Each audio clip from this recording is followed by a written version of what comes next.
every single week and go, Tia Marie, how do you do this without being paid? And I said, because I'm not getting paid. That's number one. I'm not getting paid. When I do speaking engagements, I charge. When I go sit on a panel, I charge. When I go to support a candidate, I'm going to help raise them money, and I charge a legislative lobbying fee. Why in the hell would I help somebody raise money and not make sure I also have what I need to help that candidate along?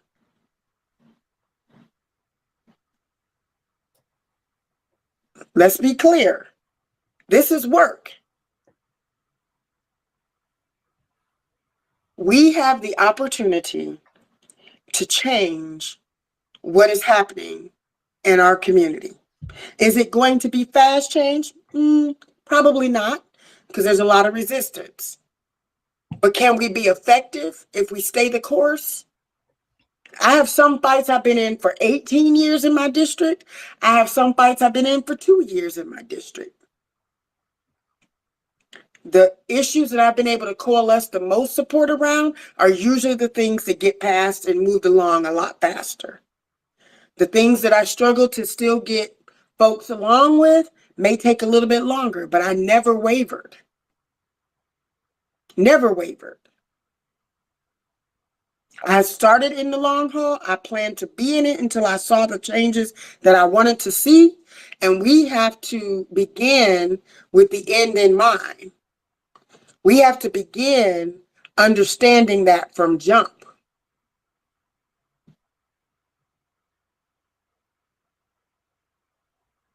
We have to begin understanding that some of these fights are going to take longer, and some of these fights can be faster if we're able to coalesce people around it. But I don't want the folks who do this work to have to do it alone. Which one of y'all that aren't doing any work yet, waking up to go find those people? Find those organizations. There are organizations in your community that are working on expungement. There are organizations in your community working on exoneration of wrongfully incarcerated folks. There are organizations that are helping to put funds on people's accounts while they're in prison. But you had a latte this morning, a $7 latte. Are we willing to make the sacrifice? Because that's what we really have to be honest about. Are we willing to make the sacrifice? And what does that look like? I believe we can by making just a few tweaks in our life. You don't have to alter everything in your life. It's not saying that you've got to go out and be an activist. It's saying pick your lane and pick your role and make sure it's effective.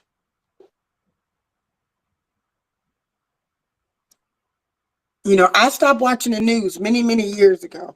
Actually, I stopped watching when, and I don't know if even Chanel remembers this, but I was in the hotel industry at the time, and I met one of the gentlemen who worked for Nielsen Company. They're the company that does all of the ratings trackings for like every single program, cable programming.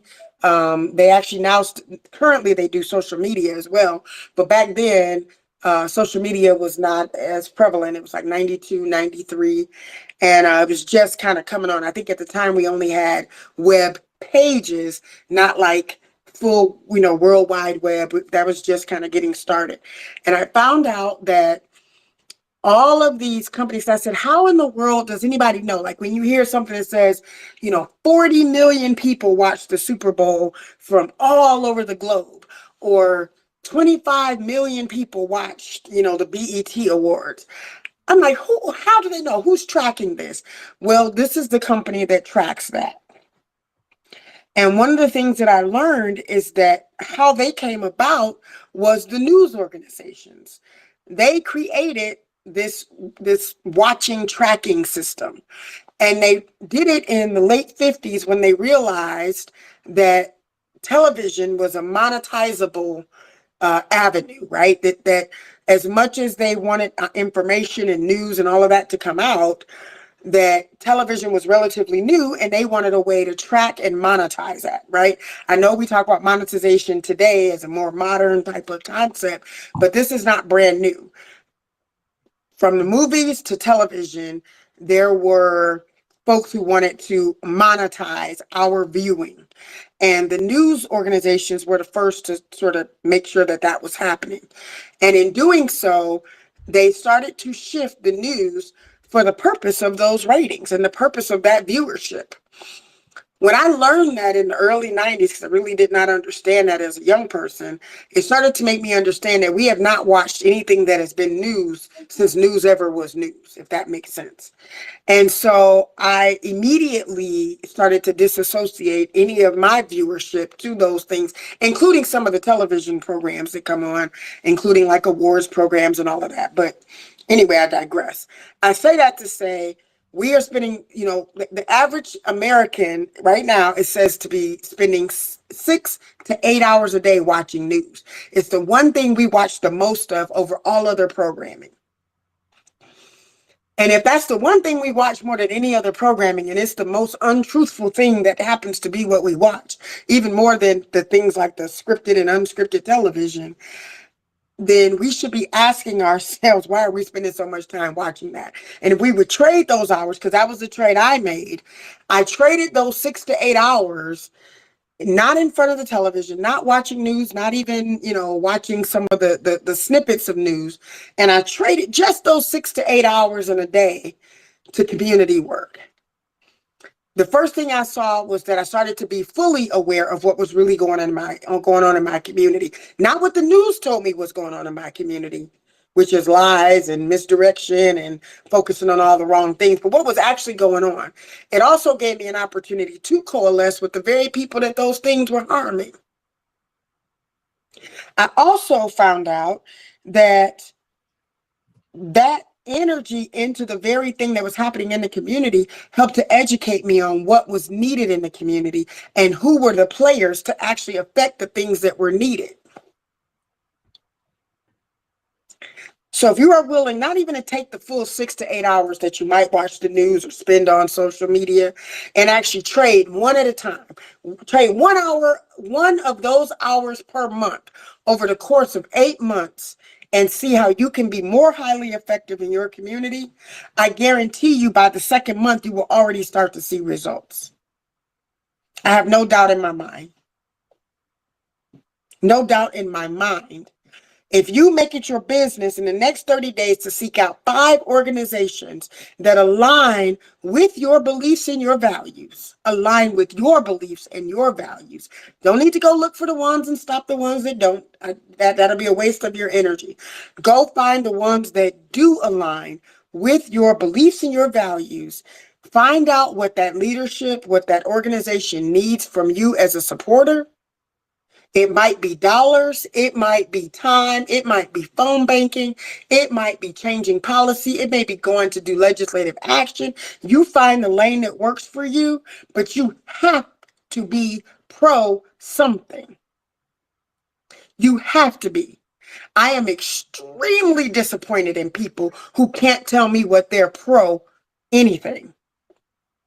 People who have been so disengaged that to me, you are just an amoeba. You're just a gray mass that just takes up oxygen, sunlight, and takes up space. Because what is needed out here is extremely real. We just watched nationally, yet again, another Black man literally live and in living color have his life taken. And then some of us this morning went and got another latte. Some of us this morning started talking about stats on a football game coming on Monday. Some of us this morning, because we have become so desensitized, moved on to the next thing. And to me, while I am fully aware of how the desensitization of the loss of Black life has become a norm in this country, we need to matrix ourselves out of this. We need to take a reality pill and start to see what our Zion really looks like. I will not watch another person die live and in living color and then move on to the next thing. None of us should. And if you're capable of doing that, you should be asking yourself two questions. Where can I go seek post-traumatic stress support and syndrome because you are woefully desensitized and having PTSD? Or where is my humanity, where my heart and my mind and my soul used to be? Because they no longer exist and I must be a tin man or tin woman. I must have lost every aspect of my humanity because I was so easily able to move on to the next thing. Racial trauma, particularly anti-Black racial trauma, is coming to us live and in color on television on a regular basis. You can almost schedule it to your clock. You can almost schedule it to your calendar. It is coming to us over and over and over again. And we are only as outraged as the amount of time it takes us to change the damn channel. We shake our head in despair and disgust. And we are not moved to action beyond that disgust. Welcome, Yaya. Welcome, JoJo. What I'm trying to do, though, I'll reset the room. I am your host, Tia Marie. My lovely co-host, Chanel, is also here with us, and I appreciate her support and helping me to monitor the room, so I just want to lift that. I also wanted to just have us take a breath and a beat and take a minute to just recognize that there's another way. There's another way for us to show up. And I looked at this earlier in the room, so I want to be clear. There are many, many, many thousands of us who know this, who get this. I am not talking to y'all.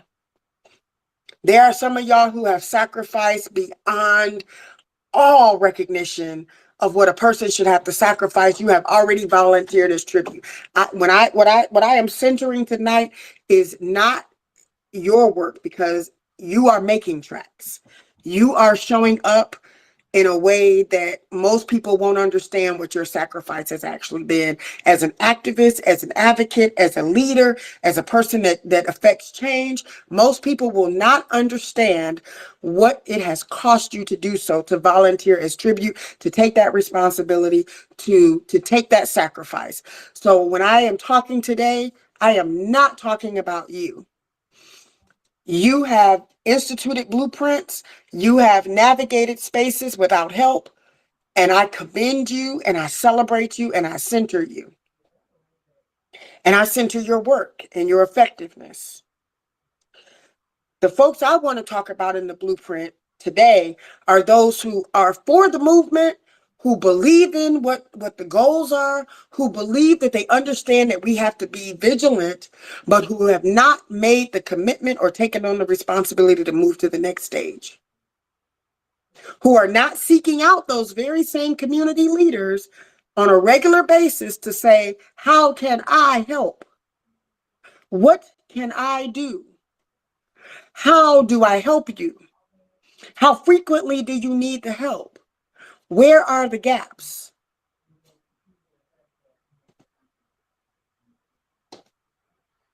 I will try, JoJo. You got to know that one thing, I am actually woefully aware of how to use Twitter effectively.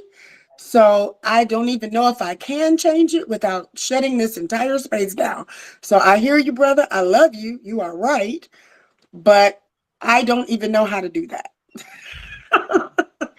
I am sorry. I have not even been on Spaces for like, I don't know, 6 or 7 months. I will say this though, which is I am for lineage-based reparations. So this room is being recorded. I am of the mindset and of the spirit of lineage-based reparations. I think I had to shorten it to reparations because I think we were running out of so many, I think it's like only so many characters they give you. And so I don't know. I'm really trying not to touch the screen because I have accidentally closed spaces doing that in the past, and I wouldn't want to do that. So I'll reset the room that I am for lineage-based reparations. I am for and supporting folks that are foundational Black Americans, and I am hoping to create a space that acknowledges the work that we need to have done going forward, how we can get through that work going forward, and what the blueprint might look like. So I started out by definitely lifting the work of those who are doing what they can, how they can, who have made ultimate sacrifices in which to further their community, who are leaving footprints and tracks, who do advocate, show up, don't miss a beat, but who are under supported by those very citizens that they advocate for. I'm talking to those citizens today. I'm talking to the folks who might be in that group of 6 to 8 hours a day that watch the news, sit on the, hear what's happening, but then are not moved to put their tennis shoes on and go out the door and stand with some of those people that are making the sacrifice. So I will pause and invite, and I'm only going to do one speaker at a time, because I noticed that if we have multiple speakers, it seems like if somebody comes off or we get background noise, it's a little harder to manage. So I'm going to do one speaker at a time. If I have any hands raised, thank you for coming into the room. I saw somebody. I don't know if I saw a couple people actually, but maybe they have dropped off. If you raise your hand and there's something that you would like to add to the conversation, please feel free to do so. If I do not see any hands, I will continue to talk. But I will say that right now, part of the blueprint, in my opinion, has been that we have to look at education. I thought about this pretty much the whole day to try to figure out what are we all centrally fully aware of, intrinsically aware of, what are we all tied to one way or another. There is no other institution. I thought about even churches and religious, but then some people opt out of that. I thought about the financial aspect, but some people are not participating in financial aspects of that industry. I thought about every single industry other than maybe employment being second, and really education was the unifying aspect of all Americans. We either have gone to school ourselves, have children in school right now, or are getting ready to prepare for children to be in school. But at some point, every American, for the most part, small groups that haven't, has gone through education in one way or another, an educational institution. That I believe that we have a unique opportunity to coalesce around the educational space. And the second reason why I believe that we can is because when we talk about all of the adults that either believe one thing or another, or adults who believe in their ability to do one thing or another, or what is fundamentally happening in our community, that indoctrination of white supremacy culture starts at the most critical developmental stages of our youth. And then 18 years, sometimes 19, 20, depending on how early your children started in education or how early you as a child started in education, that programming takes place over an 18-year period. Yet we do not dominate that space. But our children, ourselves, have all had to go through it and are either deprogramming ourselves from that miseducation or deprogramming our children and trying to give an alternative understanding about the way of life, but are still not countering what our children are learning in that space. And I know in the 70s, maybe late 70s, I know here in Michigan after the riots, it became glaringly apparent that our parents wanted us to understand more about our history, more about where we came from. But their thought was, well, if the school teaches X, we'll teach this at home. And that is extremely critical. But imagine if they had been equally as aggressive in the school space, how we would have today a whole generation of folks who think completely differently about their experience in white supremacy culture. but we did not put those kind of efforts. We are now seeing 18, 20, last 30 years of unbelievable indoctrination in white supremacy culture in our school spaces. And we are also seeing in school spaces where LGBTQ and all these other trans, cross sectional, whatever you want to call it, all of these other folks now dominate and hold that space. That I want us as FBA to really drill down into a unifying space that I believe we all can understand and have our own lived experience, to find that as a space of coalescing. It will do two things. It will minimize the 61% of our kids that experience racial trauma in our education system. It will also give us the opportunity to be highly effective in what the next generation is learning as they come out to be adults into this space that we're going to hopefully create for them, that no longer has white supremacy culture. And I also believe that as we talk about how we can engage and protect and bring people together in our community, I do believe we have the opportunity to coalesce around education. That is my opinion. I'm sure there are other thoughts and processes, but and I'm opening up the floor for what your other thoughts are. But I believe the first step in the blueprint is coalescing around what are our kids hearing in education, how are they being exposed in the educational space, and how we engage in that has to be understanding school policy, understanding our children's handbook, understanding their discipline policy, understanding how much money in the school budget. I believe we need to understand every key central office player that is determining policy, every school board member, how they got into that school board, how do we get them out if they no longer represent who and what we are. If they're not making policy to help protect our children, we need to be in school board meetings. We need to download that school packet and that agenda every single time that it is getting ready to come down the pike. These are the blueprints. These are the steps. This is how we build community coalition. I want to pause and just say welcome to the room. Lisa, Tia, thank you for still being here. Jojo, thank you for your support and always being here. And I see IG, and I cut off part of the name. IG Ra. I can only see part of your name, so I'm sorry. Welcome to the space. You're welcome to raise your hand. I'm happy to have different viewpoints and other input. My name is Tia Marie. I'm in Michigan, so I will always try to speak from a space of Michigan. And I'm open to hear what is happening in your spaces, in your town, your county. I hope it looks less bleak than my town, my county, for Black folks. And I wanted to move us away from the negative spaces where we are definitely pointing the fingers and talking about what group we're not with and which group we don't support and which group, that's fine, in somebody else's space. Oh, hey, right. Okay. Thank you, Joe. Hello, Raheem.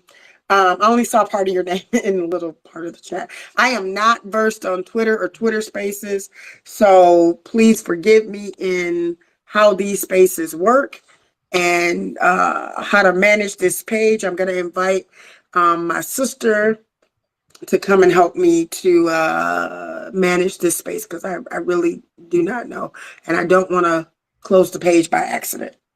But welcome, and I thank you guys. The other aspect of our blueprint, beyond our children, we have got to look at our police reform. And that space doesn't start at just protesting out in front of the police department. Police reform actually I keep making you the co-host. Let's see if I can do it now that you're a speaker. I think maybe I couldn't. So I'm sending you a co-host link, sister. I think maybe you had to be speaker first. Hopefully I did not lose the space. Okay.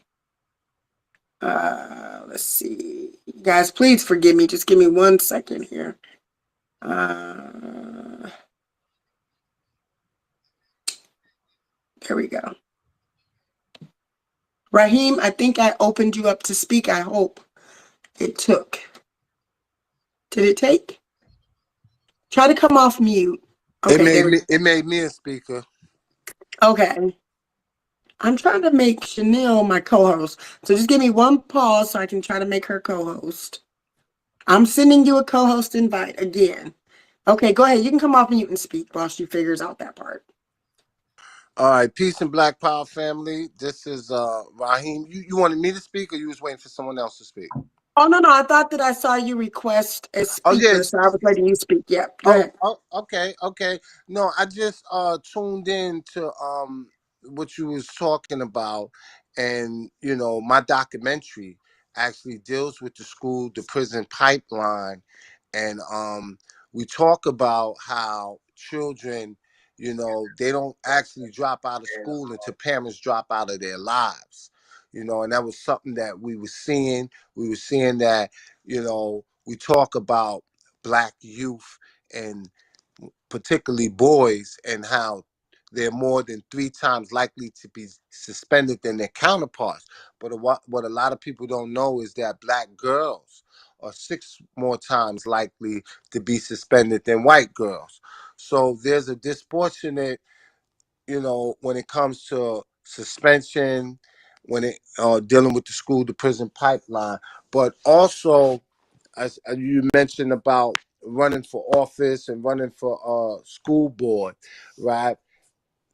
Everything starts with the school board, because from the school board, they're the ones who put the superintendent in place. The superintendent is the one that actually hires the principals. Here in Atlanta, the Gwinnett superintendent makes almost $500,000 a year. This is a superintendent, and he makes almost $500,000 in 1 year. So these positions that are given, most of it starts with the school board. And most school boards, if you look at it, there's always parents that started out in the PTA. So that's why it's very important for parents to be active and be a part of the PTA, so you could be a part of the school board and eventually be in control of who's going to be the superintendent, who also hires the principals.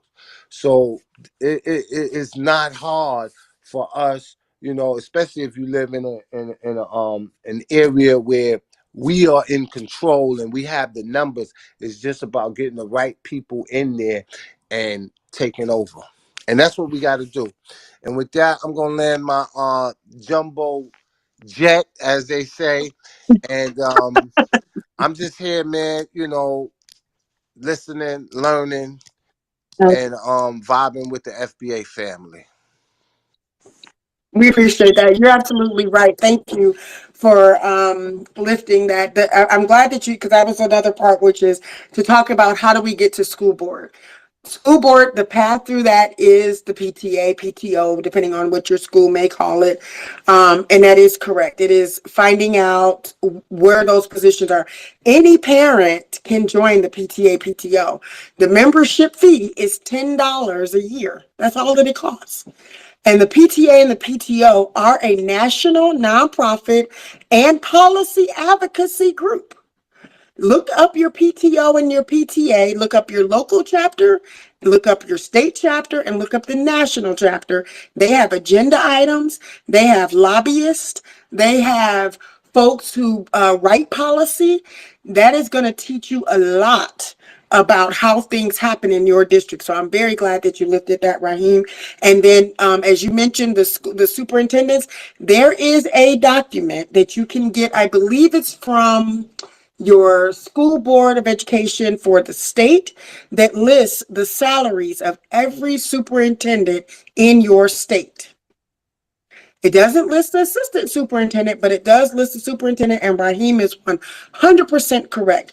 Most superintendent positions, depending on what city and state. So if you're thinking about major metropolitan areas and suburban areas, Most of those, so this is not rural and Appalachian Mountains, and we're not even getting to the west side of the states like California and Arizona. But on the eastern seaboard and straight down to about the middle of the United States, most superintendent salaries are definitely over $100,000 a year. Some of them, like here in my county, most of our superintendents make anywhere between $400,000 and $600,000 a year, whilst the teachers are being paid 65, maybe 80,000, maybe 90,000 if they happen to be highly accredited and degreed. So it is a highly sought after position. The board and the community, so the board recognizes the nominees of the school board, and then the people of that district get to vote. Most school board positions to run only cost about $7,000 in funds that get raised, about $7,000 to $10,000. Most school board positions go unchallenged. Most school board positions don't require anything other than that you are a U.S. citizen and a resident of the district in which you want to be on the school board. Not every school board even does that. You must be 18 years or older. You don't even have to have children in the district. It is preferred, but it is not a requirement. So actually running for school board is about the lowest hanging fruit of positions, second to maybe boards and commissions, which we'll talk about that too. But it is one of the lowest hanging fruit of ease of access to get into that position. Most school boards only take, so you have some districts where you might need 15,000 votes. And let's say a district that has maybe, I don't know, let's say over 100,000 citizens, you might be looking at 15,000 is about the average. But most districts are under 50,000 people in most cases. And I'm talking about this district, not the whole city, because you can have multiple school districts in one city. So we're just talking about one particular school district. And in order to get voted in, you only need, in most cases, 3,000 to 5,000 votes. Okay. So when we talk about how easy it is to, and you only need $100 in some states to file, or you need a certain number of signatures. Some states have 100 signatures. Some states say you need 1,000 signatures. It just depends. That number changes because we have different voting laws in different states. But it is a very accessible way to get involved and actually start to direct policy and direct the outcomes of, like Raheem said, school to pipeline, school to prison pipeline, discipline, disproportionate discipline. Yes, ma'am, in just one second. But to access those things that determine who the superintendent will be and what their ideology will be and how they will bring that ideology to the entire staff and what they will demand and request and hold accountable to the entire staff.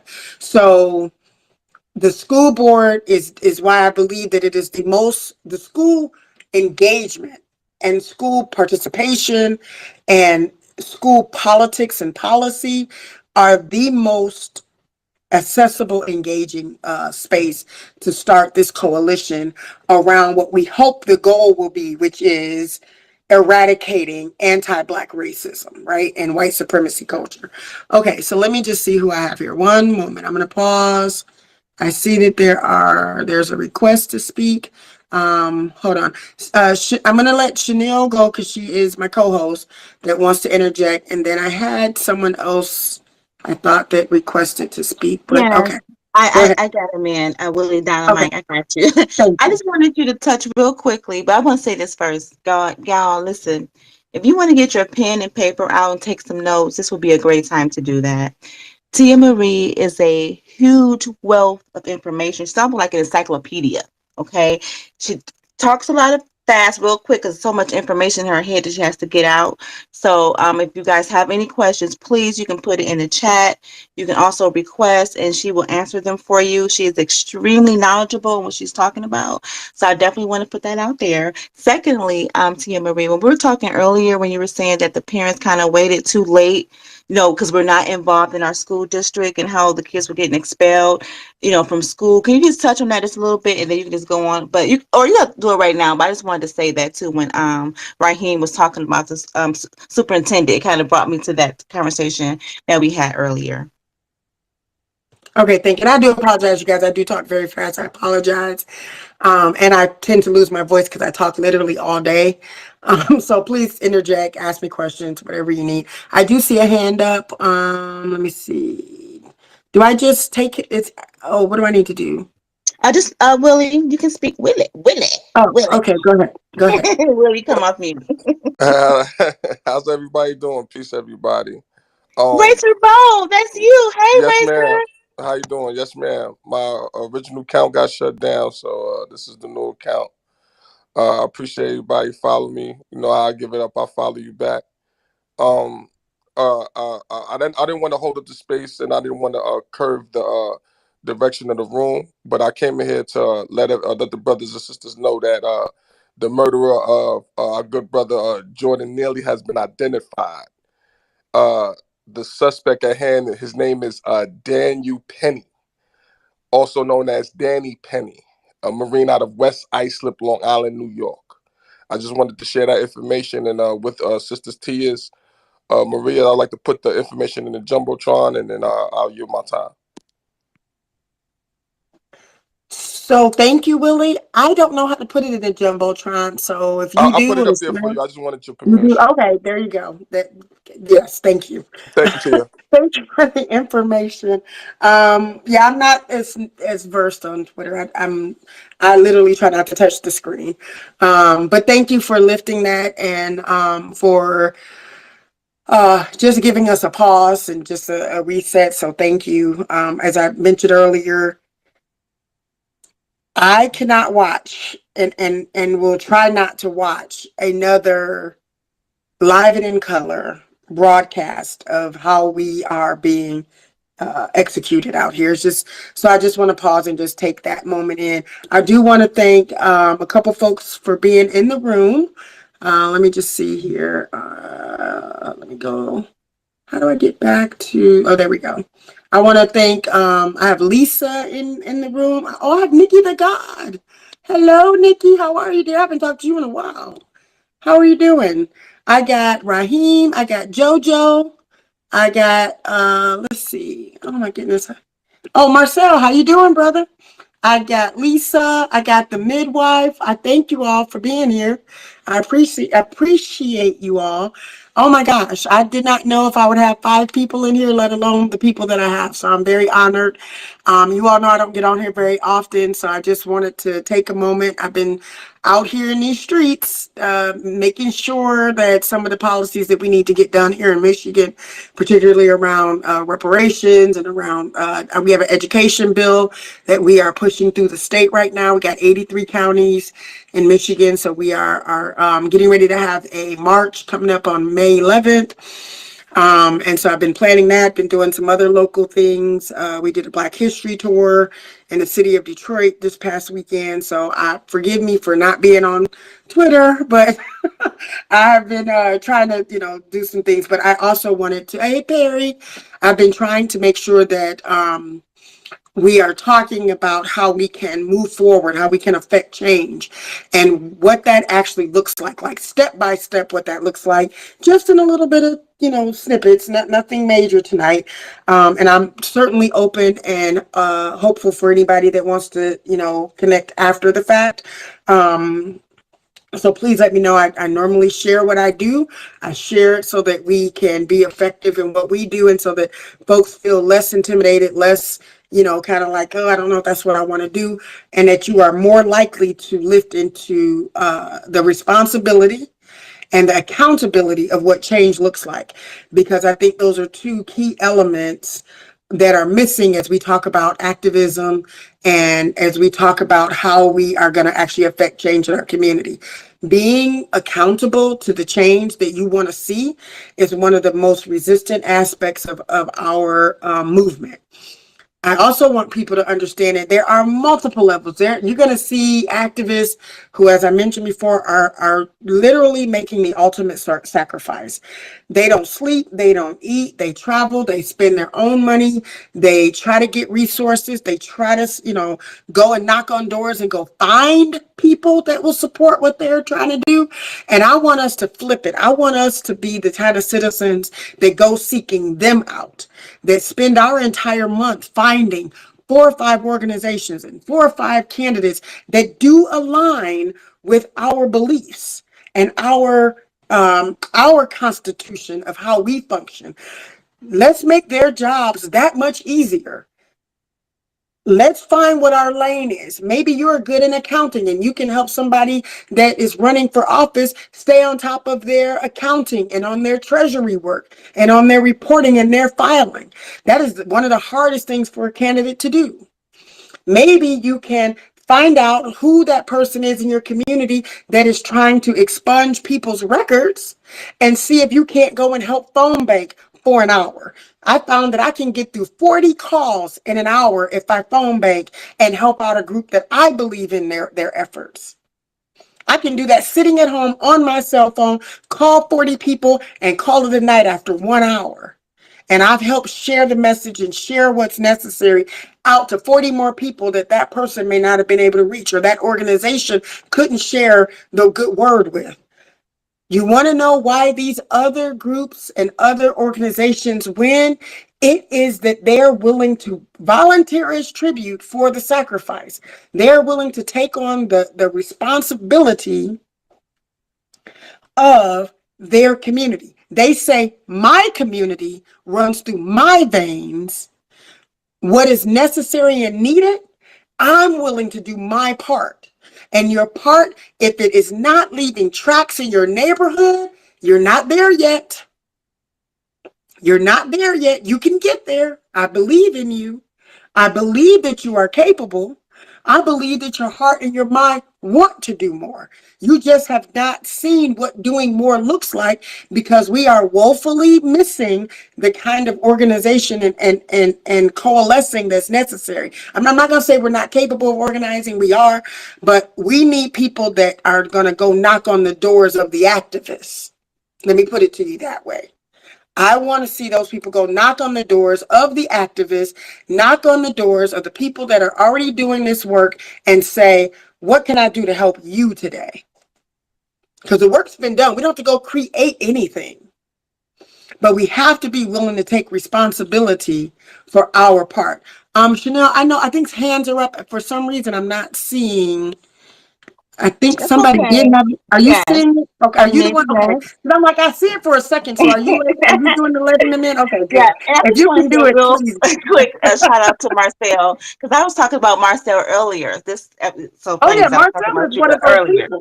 and you were saying Marcel how you getting out more in the streets and talking to people, and then when you were saying that the other day, and I was like, what's stopping me from doing the same thing? And it's not stopping me. I have to just go out there and actually do it because I know Tia Marie, really trying to figure out why aren't we moving a needle? Why don't we see more of our people in these spaces? Because you are all up in these spaces. How many boards are you actually on? 30, 29. 25, 29 29 boards. boards.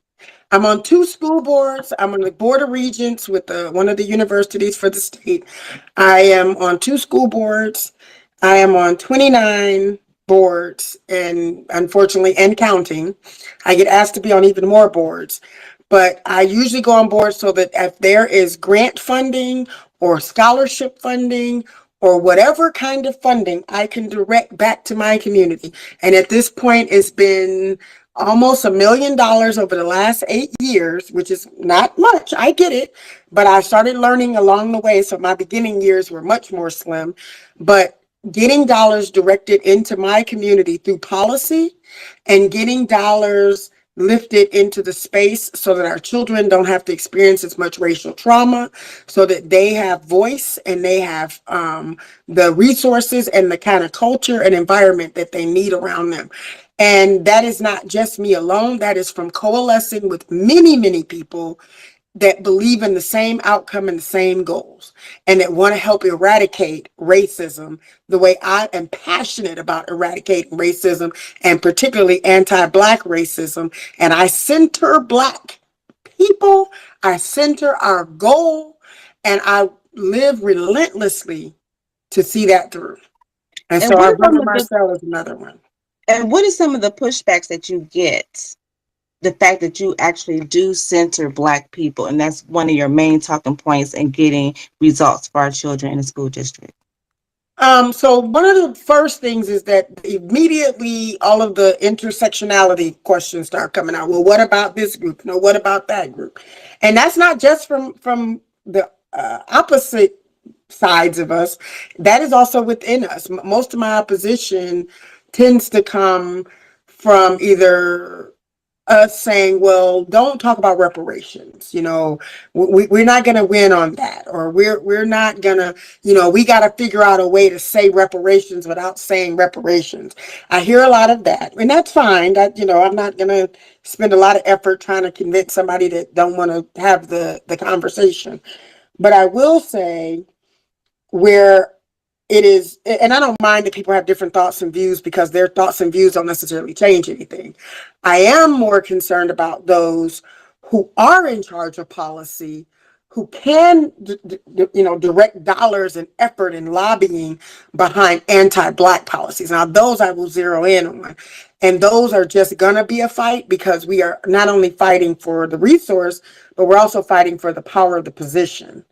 And so for me, those are the most difficult spaces to be in, because we don't have, when I talk about a presence and a footprint of, I know that we're talking about ADOS and Freedmen and FBA and all these other titles, but if you don't have an anti-Black presence and footprint in the space that is an existing space, like not a virtual space, if you don't have that footprint, if it's vapor when there's policy to be determined and dollars to be spent, if there's nothing but vapor in those spaces, then you will need to reevaluate what you're spending 6 to 8 to 9 hours of your time a day doing, or you need to go sit down somewhere and be quiet. Because a lot of these spaces, if you are not at the helm of dollars and policy, then being anti something else is not helping. You got to be as much or more pro what it is you do believe in order to affect change. And so I'm being reminded, Black Alpha Network, thank you for also being in the space. Please, you guys, raise your hand. I'm talking, so I can't see everything. I do have Chanel, my co-host, my lovely, beautiful co-host, that is going to make sure you come up on, and you can interrupt me at any time. I do not mind. Just put your hand up, come up on. You ain't got to wait till I finish my thought. Because I want all of the varying degrees, and I highly respect some of the people that have come into this space. Thank you. I was calling out everybody saying, let me just do a roll call. I got Black Alpha Network, I got Marcel, I got JoJo, I got Willie, I got Raheem, I got MF. I can't see the whole name. I got Push. okay, thank you. I have Hey, War Talks. Can you see everybody's name? Yeah, we got everybody. Okay. I appreciate everybody, Okay. but you, yes. Lisa, Tia been with us since the beginning, and she's my namesake, so I love you, sister. I got Fanny, I got Maurice, I got Mr. Oh, let's see what comes up. Oh, I can't see. I see Mr. Looks like Black. Mr. Black. Okay, looks like Sheila or Sheila. Markel Prairie, y'all forgive me for brutalizing your partial names. I can't see that whole names. Oh, I see is it Perry? Diane, Miss J. I see DeMarco maybe, and Codester and Kid Gab. So that's only the parts I can see of your name. I got Nikki the God. Thank you all for being in here. The purpose of this space tonight, and I'm Tia Marie. I'm in Michigan. I'm an activist and advocate for reparations, lineage-based reparations. I'm an advocate for, we have an education bill for preserving our history and our education in schools and protecting our students. I also lead the coalition for the Michigan End Racial Trauma in Schools. I'm part of, like I said, 29 different boards. I sit on 2 school boards. And so my goal tonight was to not only have a conversation about how we win, and be able to provide what those goals and how we can coalesce around the goals. But what does that blueprint look like? I believe that the hesitation of some folks, maybe not, to engage in what is next or how do they get engaged is that they just don't know what the blueprint is. I believe that their hearts are in the right place. I believe they care about our community. I believe that they care about our children. I believe they would like to see the advancement and the thrivability of Black folk. What I believe is that they possibly, and I'm making space for it, they just don't see that path forward or that avenue forward. And rather than demean them or shame anybody for not being engaged, we get to hit that just like what is that one commercial that hits the easy button? We get to hit a restart button and start talking about what can you do tomorrow, which is what, Friday? What can you do starting Monday? How can you be of assistance to those who are already doing work in your community? How do you go seek them out? How do you go and like every week when I get paid, I don't know about you guys, but one is figure out how to get multiple streams of income, and maybe that's another show altogether. But the other is I already know every week how much I'm donating to somebody's campaign. Another week, I might donate to a charitable organization. Another week, I may be investing in somebody's business. I already know where my money is going to go every paycheck. My children, I have 2 daughters, 23 and 22. They know where their money is going to go. My daughter 2 years ago started a scholarship for her high school for students who might be struggling financially. Part of her money from her paycheck has to go for the scholarship in her name to help students that want to go to their next level after high school. It might be a trade school, they can use it, but I helped her create that. We have an endowment in my mother passed away in 2012. We created, so I put money into that endowment, which helps small businesses to get grants. If you do not know and have not planned out what your money is going to do in your community, that is another step. Which candidates are you going to support? The Democratic Party, and Marcel can speak to this, will not and has not supported Black candidates that believe in the same value system that we have been talking about for the last 2 decades as a coalition of people. They will not. Those candidates that either we have to groom or we have to pay to create and to get across the finish line, we have to be committed to making an investment. I don't care if it's $1 or $10. Nobody is joking with people when they say candidates need money. I don't want my candidate going into their own pocket. I already made that decision a long time ago. A candidate they still have to take care of their family. They still have to take care of themselves. I don't want them having to come out of their pocket. Being able to run is a community event, not an individual person's event.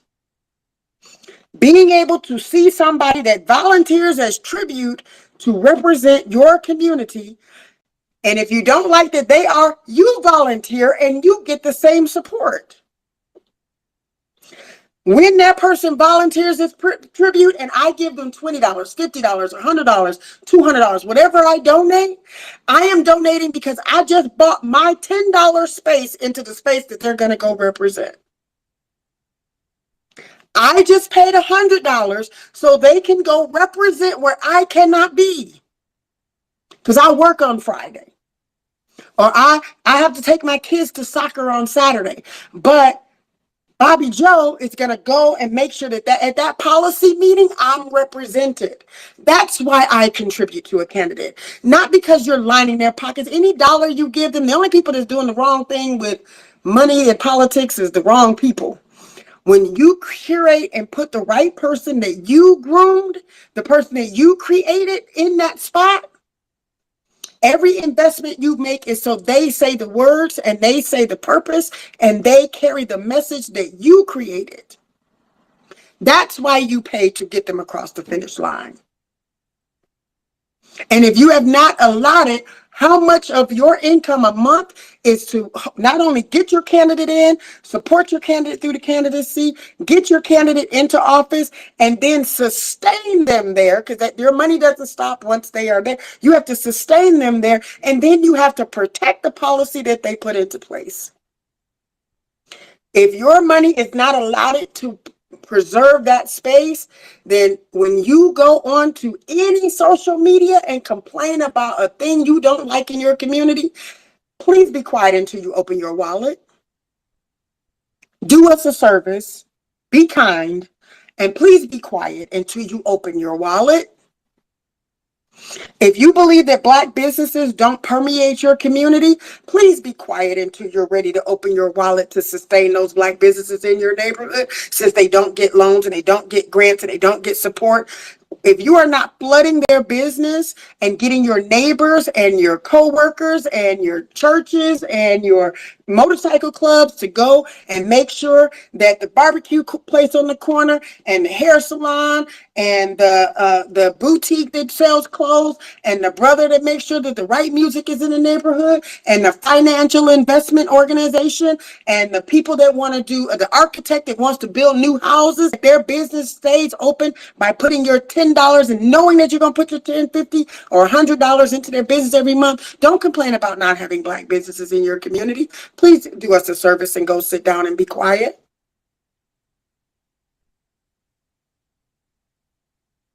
If you are not willing to make an investment, because I have learned one thing and one thing only. People make an investment, meaning give up their dollars or their time or their treasure or their talent to the thing that they actually want to see get done. If you are not willing to make that investment, you're not willing to take responsibility for what is happening or the change in your community, and we need you to go sit down because you're actually in the way. You can build an entire change of a community one block at a time. Thank you, JoJo. Appreciate you, brother. One block at a time, one business at a time, one bank at a time, one financial institution and training, one school at a time. So let me ask you a real quick question. I'm sorry, ma'am. No, go ahead. So if we're investing our dollars, right? So we have to like have a kind of contract with them. Like, how does that look? What does that look like? Like, okay, right. All nice Black area. Detroit is great. You know how Detroit is almost, it's like 85%, between 80 and 85% Black. Mm-hmm. What does that look like if we're investing our dollars into these businesses? I'm sure they're Black businesses, right? Like what kind of conversation would I have with them? Like, how does that work? So one of the things that I do, and you know this, the moment I hear of a Black business opening, either somebody told me about it, or I see it on social media, or I see a television show that might talk about it, or however I learn about that particular business, the first thing I do is I get them their information so that I can go visit them. I personally go visit them. I go to ask to speak to the owner, find out, what the situation. Are you a family? Is it, a husband and wife? Are y'all part of a co-op? Where is the root of this particular business? And as I'm learning that information, first of all, most Black businesses, or really any business for that matter, they're happy to share their story to the, best of their ability to share it, hopefully truthfully.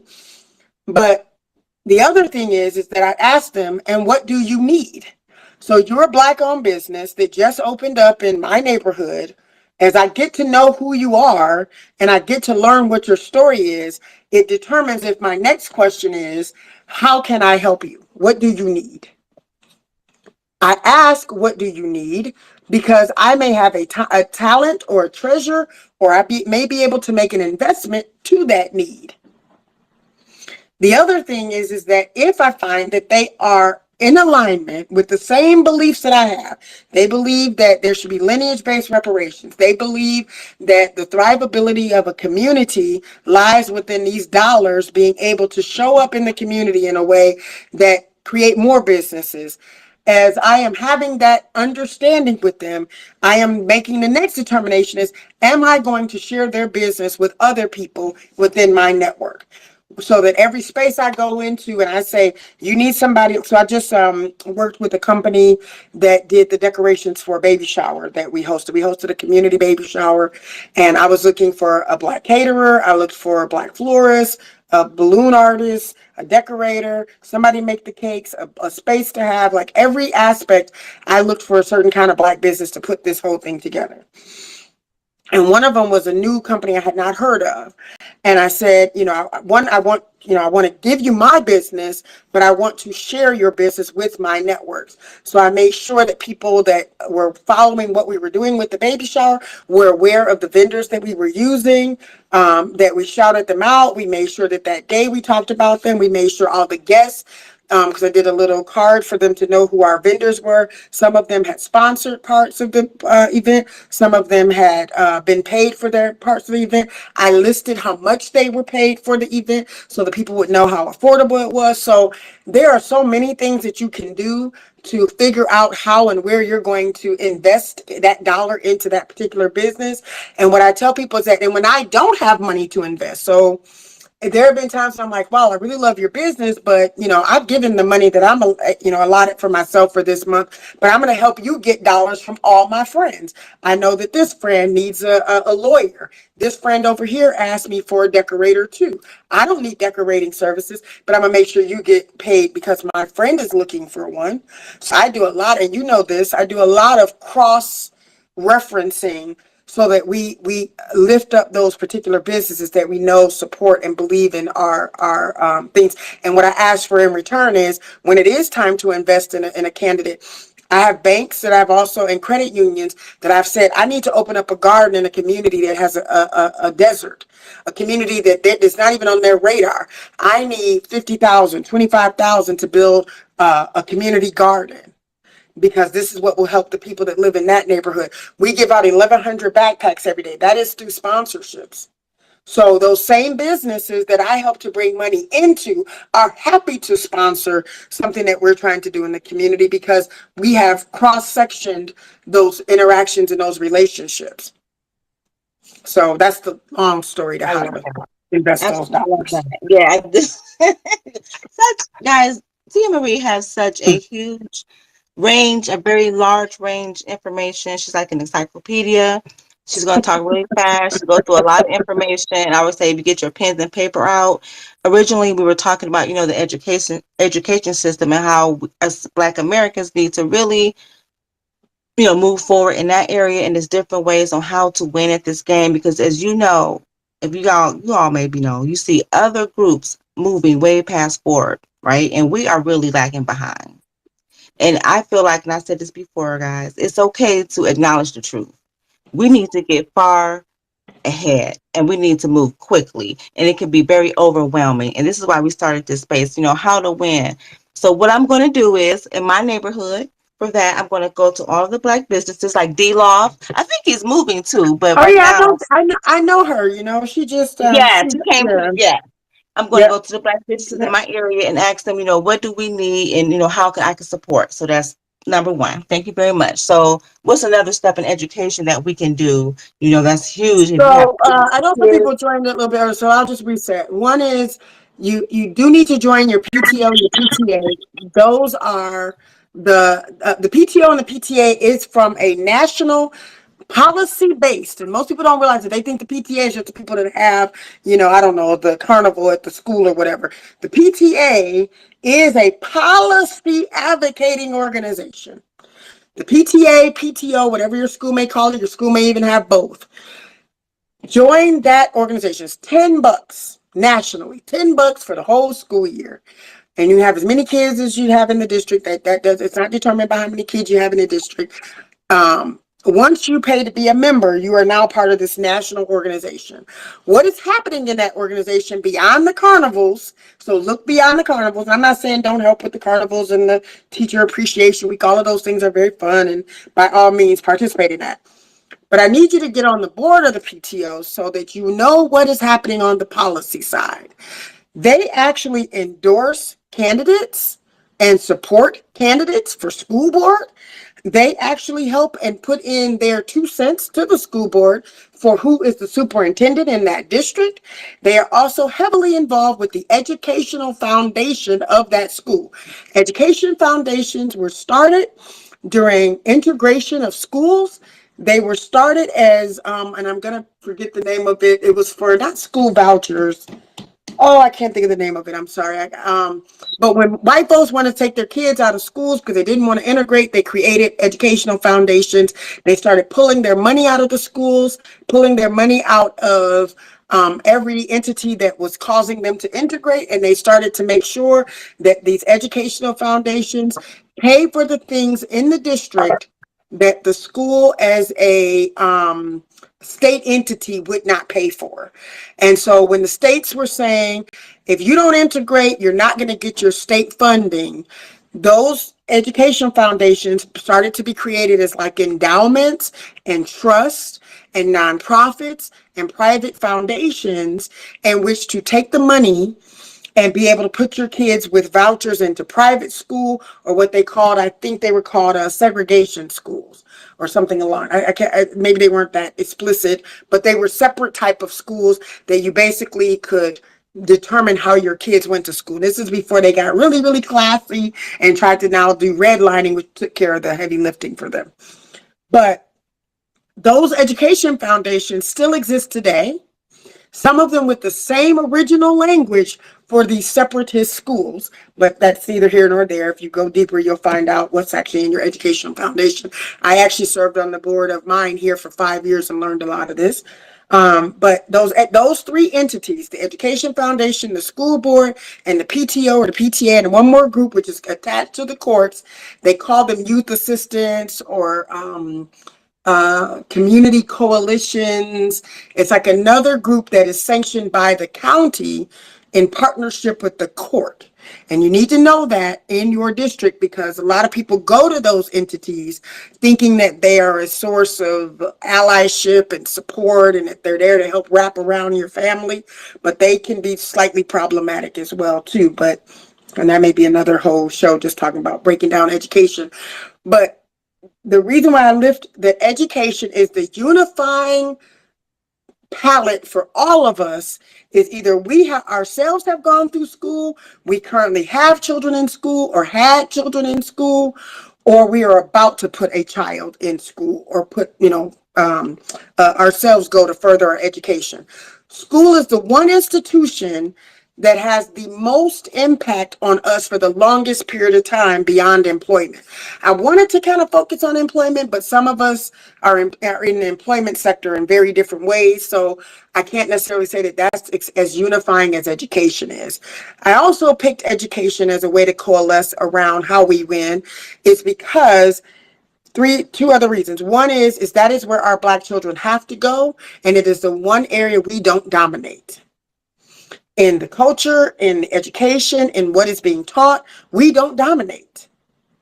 We are not at every single school board meeting. We are not reading every single agenda packet for the school board. We are not in every policy, DIA, curriculum, and ethics meeting that those school boards have to determine what happens to your children. We are not there when they're doing the superintendent interviews to determine who the next superintendent is going to be.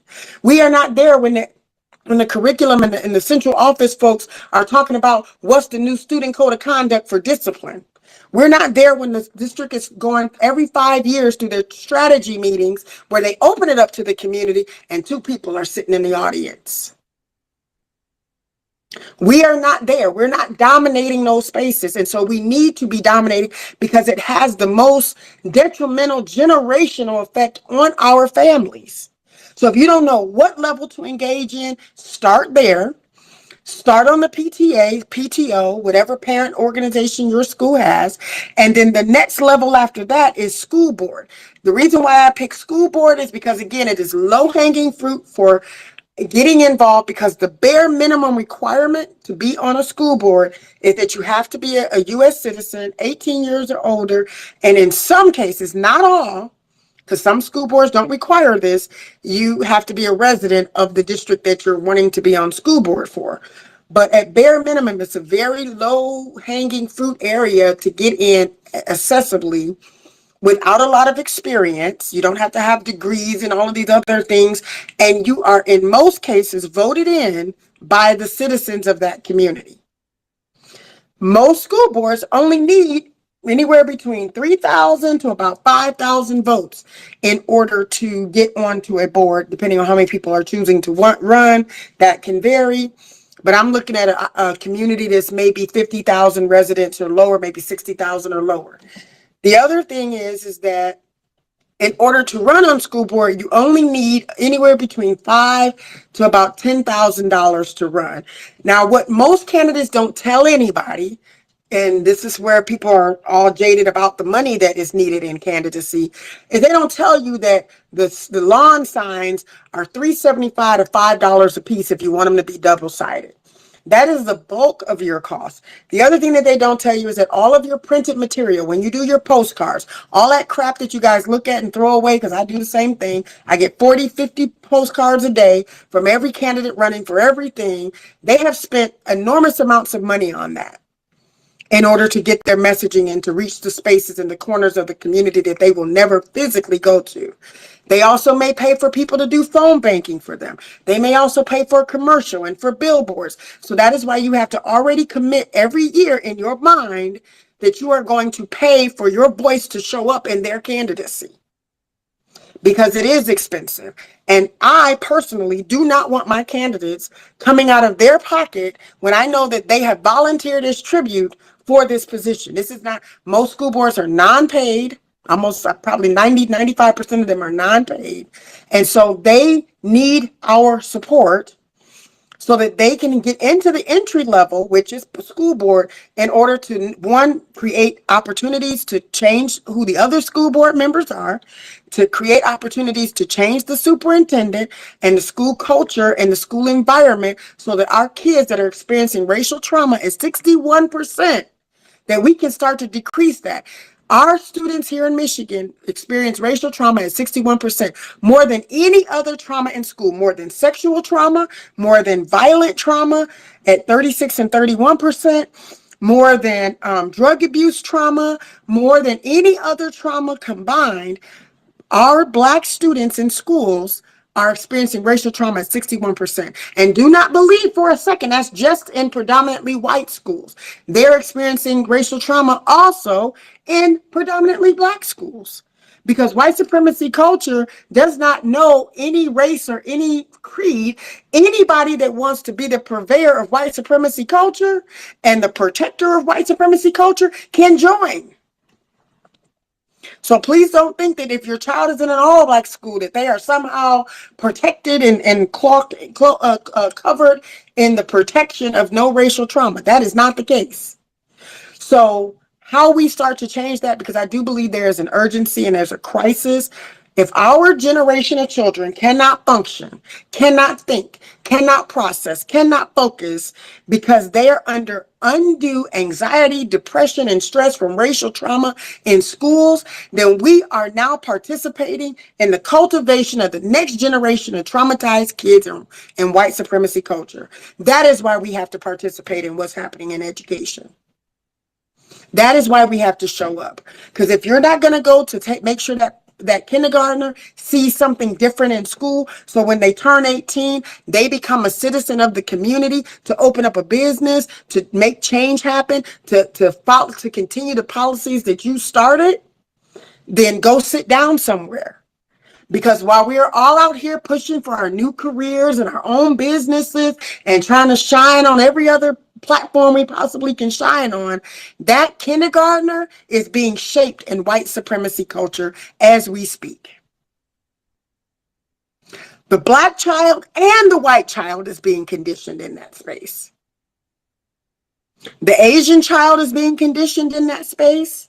The teachers are being conditioned and reinforced in that space, who grow up to be the policymakers and the police officers and the judges and the healthcare professionals and the business owners. That's who we are cultivating. So if we do not start our fight and our movement and our attention on what is happening at the school level, then again, go sit down somewhere. I'm not saying stop every other thing you're doing, but you got to add education to it. You got to add education to it for the protection of our children and to change and shift the narrative, not just in this generation, but for the next generation. You have to start grooming your, 2039 candidate. He's in kindergarten. He just got born yesterday. You have to start grooming your candidate now. You have to start grooming your judge now by changing his education culture. You have to start grooming your next police officer and chief of police while he's in third grade. So I believe education is the most unifying platform. It is not that expensive to run. Doesn't require as many votes to run, and it will start to take care of and shift the narrative for the urgent crisis that our children are experiencing as they are continuing to be indoctrinated in this space. The second is employment, and the third is through our city council, because I do believe that our housing is the root of some of our other isms. And so that's maybe another show, but that is one area where I believe a part of this blueprint resides. And I do believe that it is an area where we can engage. And so I'm going to stop talking for a minute. If there are hands that are up that I don't see, if there are others that want to add, I'm going to take a drink of water so I can breathe and open up the floor. Thank you very much. That was wonderful. And while you get your drink, I was really going to kind of touch on too. I thought that was so important.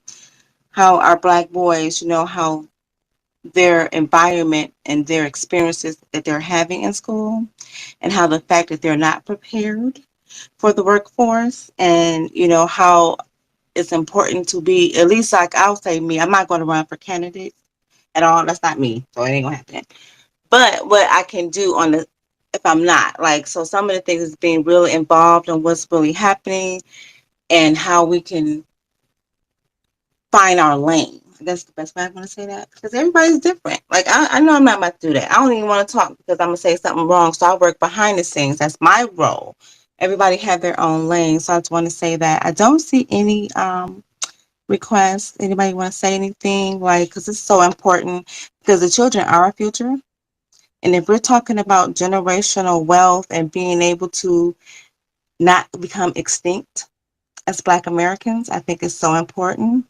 And our children is actually the future. It's just not a slogan, but it's really true. So if anybody have anything to say. Here we got somebody requested. Yes, sir. I'm going. My phone is very janky, so hopefully you got that, Raheem. Okay, wait, did it go through? Yeah, I had a question. Okay. Tia, what is the criteria for, just say a group of parents, they get together and they overtake the PTA, maybe it's 5 PTA members and 3 of them are on code. What can they do to change the curriculum? Say if they want to have courses that's dealing with business or something that's sustainable, or garden, or teaching our true history. How would that look, and how would that work, and is that even attainable in today's environment? Thank you for your question. So the state, so there's 3 levels of curriculum. There's the curriculum that the federal government requires each state to administer, right? They get federal dollars. There's some things that they are, some main things that they have to do. There are subjects that they have to cover. And then the school board of the state hands down that mandate, right? They go, you are going to get, I don't know, $150 million a year to operate your school in county ABC. we'll just say, let's say Oakland County. You're going to be in Oakland County. We're going to give each school in Oakland County, which there are 27 of them, 29 of them, we're going to give each school $150 million. Okay. You got to cover math. You got to cover, they set the benchmarks of what is the standard. So there are some places where individual citizens can affect curriculum and policy at the state level when you talk about should there be Black education, about like Black history, and integrate it into social studies. The state is only saying cover social studies and cover social studies with these books. Cover social studies and do 2 units. Cover social studies and do testing and use this standardized testing. That's what the state is doing. The county then says, okay, schools, we got this money for you, and we want to make sure that you have teacher development. We want to make sure that you know how to operate your building. We want to make sure that you have the resources and all that available to you. And so the money we got from the state, we're going to help support you. And then the school district itself hires has a board, and that board says, okay, we got to do social studies. So let's hire a superintendent that will ensure that social studies is taught in this district. That superintendent can say, okay, I'm in charge of making sure social studies gets taught, so I choose to have it taught this way. And how I know I want to teach it this way is I have input from the teachers, and I have input from the families, and I have maybe some input from the students, and I take that input, turn it into what the curriculum will look like that gets administered. Like, do we use 5 books or do we use 3 books? Do we use, do we have a guest speaker come in? Do we bring in a specialist like this, more skilled in teaching this particular subject? And then I take that to the board and I say, here's my curriculum plan for social studies. And the board reviews it, they vote, or they may ask for revisions, or they may ask for, them to go back to the drawing board because it's not going to work. But the board is also listening to the community. They're not necessarily listening to the students, but they are listening to the community. And so you have an opportunity before the board votes on something about curriculum in this particular case, or any other thing that they may vote on, maybe building operations or what have you. But let's just stick with curriculum. Before that curriculum is voted on, the board may have several sessions that are open to the community to say, this is the curriculum we're thinking of introducing. What do you think? That is when the PTO, PTA, parents, students, citizens, teachers, whoever can come and say, nah, you're missing some parts. We hear you want to talk about all the dead presidents, but what about Black history? If nobody's there to say that, then all the white folks are sitting around a table going, yep, everything's good. Yep, everything looks good to me. And they push that forward to a vote. And if nobody comes to the school board meeting to talk in opposition of that vote, or to say that I don't agree with this curriculum, and I don't agree so much, I have coalesced 500, 600, 700 people with me, so that when it comes time to vote for you, because you didn't vote for this, you will not have another term. It gets passed, and then when they pass it out and say, this is what we passed, and parents are looking at it for the first time, they are outraged because somehow we can't say Martin Luther King now, we can't say Rosa Parks, we can't say slavery, and we're outraged. But for a whole year, that curriculum was being worked on, and it was being worked on publicly. So the engagement points for things like curriculum or being able to introduce curriculum, they happen every single year. And they happen publicly, but they happen in school spaces. They happen through school board meetings, and then they happen through committee meetings that the board has. Every board picks like a curriculum lead. There's a person that's over like sports. Like each one of the board members sort of takes on an area that they're going to chair as a committee lead. Even DEI, diversity, equity, inclusion, got added to many school boards, and now that's a whole committee meeting. And those are open to the public. They're not broadcast on television. They don't have to be. But they do have to operate as a quorum and still operate as a board, and they still have to allow public comment. Those are on your school calendar as well. You also have to know that it is not open to just parents that have students in the school. Every taxpayer is allowed to come to a public meeting. So do not believe that because your kids are out of school, or you don't have kids in school, or you don't have kids, that you cannot sit in these meetings. You can. Your dollars get spent there every day, whether you participate or not. So that is the opportunity. While they do strategic plan every 5 years, and so they have a 5-year review, and then the plan is usually like a 5-year long plan. Those meetings are public meetings. They're posted on your school calendar. Anybody in the district can go on the district website. I just approved, I'm on 2 school boards. We just approved the school board calendar for 2024 has to go through the school board to be approved. The principals and the superintendent present the schedule for the whole year. And then we vote or make changes if that schedule is not going to work. We vote right then to determine if that's the school schedule, and then it's made public to everyone almost a year in advance. Sometimes even some schools are doing it earlier than a year. But same thing with school budget. Your school budget is reviewed. So the schools get their money. Well, they vote on budget by July 1st. They sometimes don't get their money till August or like the end of August. But most schools in the whole in their calendar year for budget. So tonight we voted on budget, which will come out. We did the final vote on budget and got it approved, which will start in July for the new school year. ESSER funds, they came down the pike. ESSER funds were an oddity because that doesn't usually happen, of course, but the ESSER funds were released in 4 different parts, and they go all the way into 2024. Much of that money is running out and going away. Those were open committee meetings to help the school to determine how to use those funds. The state had a mandate of how they needed to be used, but there was a big, broad understanding. And then superintendents and school boards determined like the line items of where those funds got done. So you do need to get the agenda packet comes out usually 3 to 4 days before a school board meeting. Then you have the same thing for the city council and the library board and all those other boards, which we'll talk about that as well. But that agenda comes out a couple days before, and then you will have an opportunity to review it. We have reviewers in our network, so we all take turns, and somebody does it this week, somebody else reviews it for the next time, so we don't burn anybody out, and we review the packet. That person reports back and says, hey, for the most part, this packet looks pretty good. It's pretty, simple. But like a couple weeks back, the school board, someone tried to change our ethics. They put a proposal to change the ethics in which the school board members were held by.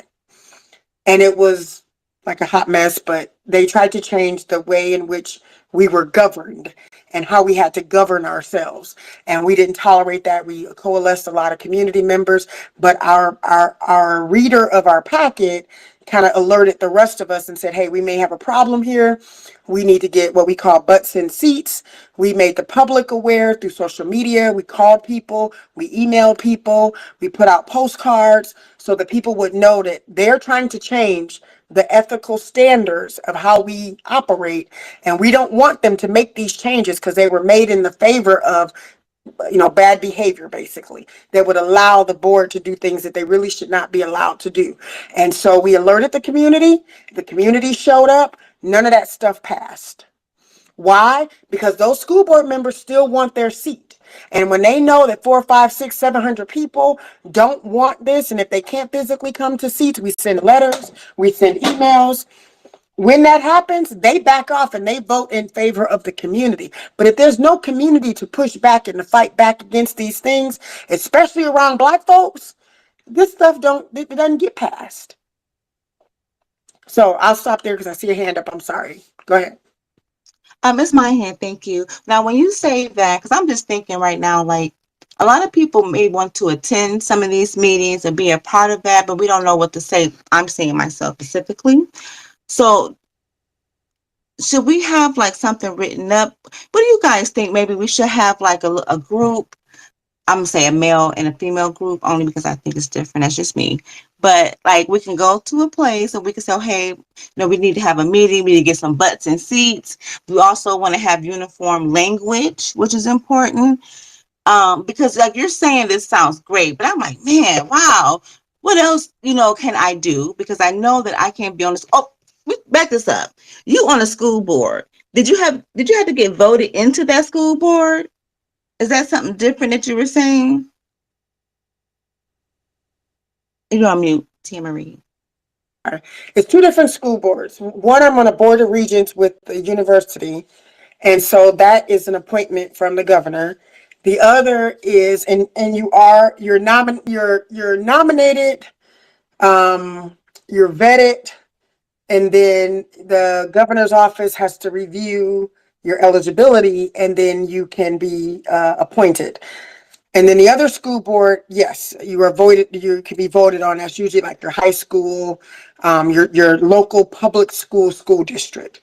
So you have different school boards that you can be on. You can be at a college level. You could be at a K through 12 level. I'm on one of both. You cannot be on two of the same at the same time. So if you have the appointment from the governor, you cannot be appointed in any other office at the same time. And because school board is not the same, it's at a K through 12 level, it's different. And you're not appointed, you're voted in. It's a little bit different.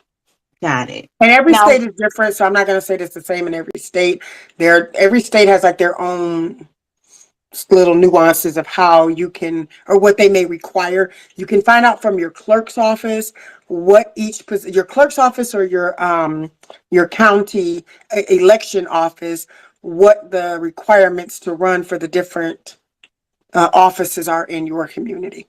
But to go back to what you were saying before about what to say, so we do have just that kind of network.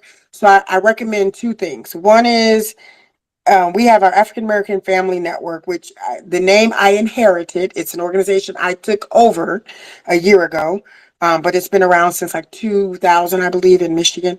But you can create your own parent network and start talking about, when we say same language, someone will prepare what our talking points are going to be after we have sort of what do I want to say, brainstormed what those talking points need to be. One of the key things that we do is we do not go necessarily in the opposition of, but we go in the affirmative of. So the affirmative is that you give the school what you do want, rather than just saying don't do X. That's great, and there's space to do that. But when you offer what you do want, so I don't need to go and say we do not want you to stop having Black education or Black history or whatever the case may be, or we don't want you to have a bad disciplinary situation in your policies for Black kids. What we say is, here is the type of discipline that we are looking for if you have to discipline children in this district. We want equity. We want it to look like restorative practices, or we want it to look like parents get notified when their kids have been involved in something, all things that schools districts were not doing, but we tell them what we do want them to do. That's number one. Number two, when we have three different layers that you can participate in. You can do butts and seats, which is you just come and you sit silent, but you sit because we need your numbers. We need you to show up so that we have 100 people at a meeting and we pack a room, as opposed to, and you can be 100 people sitting silently. That's what butts and seats are. We don't ask you to come to the podium. Then we have those that do go to the podium, but they go to the podium with our prepared speech. We don't repeat the same speech. We have one long speech, and we all say a portion of it so that we get the entire thread of what it is we're trying to get out. Because you only get about 3 minutes at every school board meeting. Some do 5, but COVID caused a lot to drop down to 3, and some even only give you a minute. So you do have to say what you need to say in a short amount of time, and sometimes that 1 minute may not be enough. So sometimes we may have a 4-page long letter that we are going to present to the board, but we each read a part of it so that we get it all in the time that's allotted. That's all strategized ahead of time. And we do that virtually so that we don't pull parents in directions that need them to always be physically there. We also put letters that they can, all they have to do is sign their name to it and agree to the pledge that we are submitting. And we inundate the school board before that meeting. So that from the time the packet comes out to the board meeting itself, we ask people to send the pre-made letter. Just sign your name to it and submit it to the school board email. And it goes to all of their emails prior to a vote or prior to a meeting or whatever we're trying to convey. The other thing is we do a phone banking campaign. Two parts to that. The parents that are part of our core group, they're calling out to notify other parents. And then we need those parents to call more parents, and so on and so on. And then the reverse is we take some of those same people and say, now that you know what you know that the board is trying to do, hang up from me and call this main number. That goes to the superintendent. When he gets inundated with calls, we can change and move policy. And then the other thing that we do is, as we talk about building out what this looks like, we need people to participate in our virtual training sessions. So we have people that come on and we teach them, how do we coalesce around a policy? When is the strategy meeting for the strategic plan coming up? How many people can we get to participate in that policy? What do we want to center in that time frame? Those strategic planning meetings are usually 2 or 3 Saturdays in a row. They're usually 2 or 3 hours. So this is not everybody come to it, but it may be your key people that you want to come with their key components of what they are going to talk about. Their group has already strategized to say, we want this on the strategic plan for the next 3 years or the next 5 years. So every level is not necessarily just speaking, but it is engaging at these different points. The other is, because, I come from the rooted, we got the Underground Railroad and things that happened in the network here, that we try to leverage those same kind of communication levels in the way in which we share out what is happening to other people. So get what your Underground Railroad looks like. Does it look like, and again, who those people are. So let me even center that right quick. Anybody can be a purveyor, a preserver, a protector, a perpetuator of white supremacy culture. Anyone. And so if anyone can help preserve and protect and administer and participate in white supremacy culture, if anyone can participate, then anyone can help fight against it too. Anyone can help fight against it, and anyone who is wanting the same goal can fight against it. So when I talk about who the what is in terms of coalescing, when we are talking to people in the community, it is, are you on this tip? Are you on this goal? You're on this goal, you're willing to make the phone calls, you're willing to be butts in seats, you're willing to help change policy, then you are now helping us to eradicate racism, white supremacy culture. And if anyone can participate in doing it, then we can have anyone participate in eradicating it. And I want to be clear about that. Some people are in communities where they are the only Black person. And I don't know how effective, if you don't have people that want to end racism, just like you want to end racism, if you don't have a way to coalesce those groups to fight for the same thing, not that you're fighting for what they want, but they are fighting for what you want the same way. If you get that, take it and run with it. I am not concerned that we are spending so much time talking about who is anti-us and spending energy with anti-us and not building the pro-us group that we need to be building. So let me be clear. Some people are not going to be in a community where, like, we're next to Detroit and we got 650,000 Black folks. That's a luxury that most people, most cities do not have. So do not feel like you cannot be in this fight and not be effective because it's you and 2 other Black people in the entire town. You can. Your coalition building will look different than some other communities, but you need to build it nonetheless. So I'll just put that out there. But I am less concerned about how we personally identify that I am and how are we actually affecting change and making the necessary investment. People invest in what they care about. And investment and accountability and responsibility is the very necessary core to the blueprint. It is volunteering as tribute to the goal, sacrificing as tribute to the goal, being a community-minded person while functioning in your individual vessel. Community-minded as an individual vessel that understands that you are intrinsically tied to your community in order to thrive as an individual. It is seeking out those who have already stepped into that role and supporting them with all of your might, because they are going to move where you cannot move. They are going to speak where you cannot speak. They are going to do what you cannot do on the days and the times and the actual events that you cannot do. Support them. Let's spend less time talking about what so-and-so over there did and what that group. I was on a call a few weeks back with a group in another city, and they were talking about, well, this group started reparations. And this group is collecting money to help with reparations. And I thought, okay. Well, that's not real reparations. Okay. Well, they can't be, why are they a church and they're doing reparations? Okay. And I just waited till they did all of what the other group was doing. Okay, what are you doing to help with reparations? And they're like, what do you mean? I said, well, I heard that you knew this group wasn't doing what you wanted them to do, and that group wasn't doing real reparations, and that group isn't real on real. I hear all of that. What you doing on reparations? Well, I'm just saying that they can't be white and start a reparations group. Okay, I agree. Now what? What are you doing? What bills are you putting in front of somebody? Did you ask for reparations? And I say ask in a way of, not that we're going with our hand out begging, but I'm saying, did you tell your policy people and your candidates and the folks that run policy, did you say, hey, how do I get a reparations bill through this committee?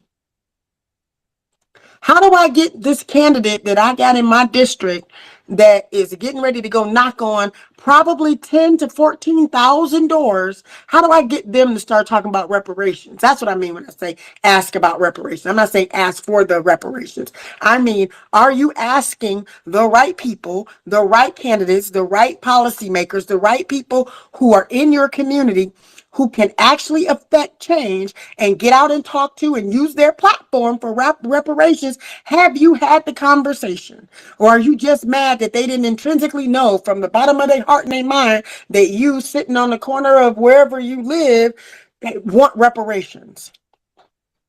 If candidates do not see that they have constituent support, because this is the contract, they are not moved just by the universe to support you, who they do not know, who has not said what you want in your community, who is not supporting their candidacy. They are not just waking up going, oh, there's a guy on 15th Street that must want me to do reparations. You have to come out and provide the constituent support necessary to see that policy through. And this is not Democratic or Republican. You're not going to hear me mention those very often because it's not about that. You can create a candidate. You can birth a candidate. You create, the constituents create the candidacy and the representative that stands in that place. So I'm for, be anti every other party in the planet, be anti all of them, but then go and create the candidacy and insert the candidate that you want that will carry your message, and then support that candidate. What if the candidate, you want to support, do not support what you want? They say they do, but then when they get in office, they don't do it. So that's why I said candidacy is sustainable. You got a couple things. In order for them to stay in office and to be in office, to affect change, to be the player that they need to be. So, good example. If I say I want to put electric bicycles all through a community because I'm in office now, and I want to do some stuff that my community did not want, right? In order for me to get that passed, not only do I need the support of my other partners in the same committee level that I'm at, which means that whoever of their constituents is the loudest will also be able to suffice, right? So like there are 5 committee members. 4 of those committee members got all the anti-bike rack people. Your candidate is going to have a very hard time not passing or getting past bike racks in that community. Okay? Because you as a constituent need to do more work past the candidacy into the sustainability of that position by making your voice still known as to what you want. And then you as a community member need more community members to help support bike racks in all of the city. So if you feel like a candidate is not doing what you want a candidate to do when they get into office, check the way in which they are being supported in that space or not supported. Because in order to stay in office, they still need the very same people that voted them in to support all of the policies that they put up ahead. The other thing is that we cannot vote them in and then go, okay, well, I guess John has it now. He's good. Are you still telling John what you want? Are you still crafting policy and writing letters and letting them know and calling them to your neighborhood and then calling them out when they don't come to your neighborhood? Are we holding them accountable? Because that's what makes sure that they do what they're supposed to do in office. And when they don't, then we reverse the same energy that got them in to concentrating on removing them from office. Because that's the contract. Is there an absolute promise? No, because everybody is human. And while there are terrible humans in the world, there will always be terrible humans in the world. And I'm not saying go get a candidate that says, hey, I'll support what y'all said. I'm talking about candidates that are birthed in your image, that you created, that you gave life to, that you can take life away from. So you may not find it in a candidate that said the right things. You may have to birth that candidate. You may have to create that candidate. You may have to be that candidate. You may have to coalesce a community around the candidate that you created. I have gotten 2 city council members and 2 school board members in office, and we are getting everything that we want. We still got 2 more seats to change. This has been a 6-year campaign because the seats that they run for are only 2 years long. So it's been a 6-year campaign that we knew we had to change 6 seats over 6 years. 2 seats at a time in 3 different areas: school board, library board, and city council. We did city council first 2 years ago. We just got our 2 school board members in, and now we're working for next year for the 2 library board candidates. So, but they are made in our image. We crafted them. We built an entire campaign around them, got them voted in, and I and all of my constituents, we stay on their heads. My people that got me in office, they stay on my head. They come to every public meeting. They send the emails. They write the letters.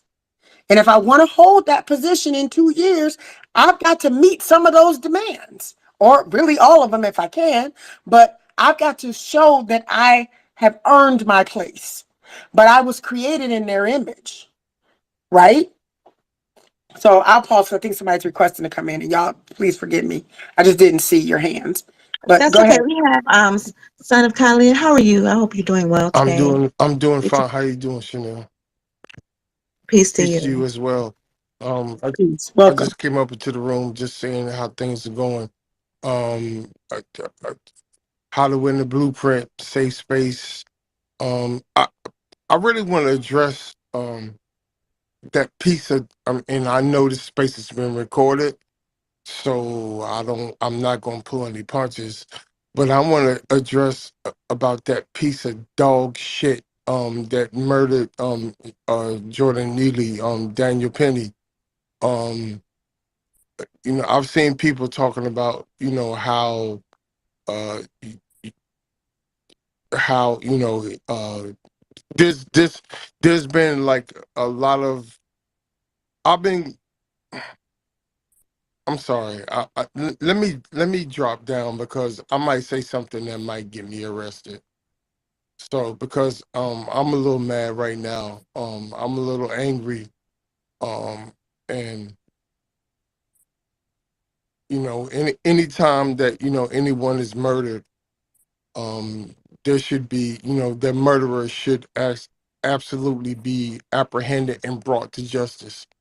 But apparently, when it happens to anyone that looks like us, everybody looks the other way. So, but it is what it is. Well, can I just say something? First of all, thank you for lifting that, and thank you for being vulnerable, open, and anger is definitely an appropriate response. So I think most of us are in solidarity with you in that feeling, in that space. And I started out earlier in the evening just talking about how this, continuing to watch these deaths live and in living color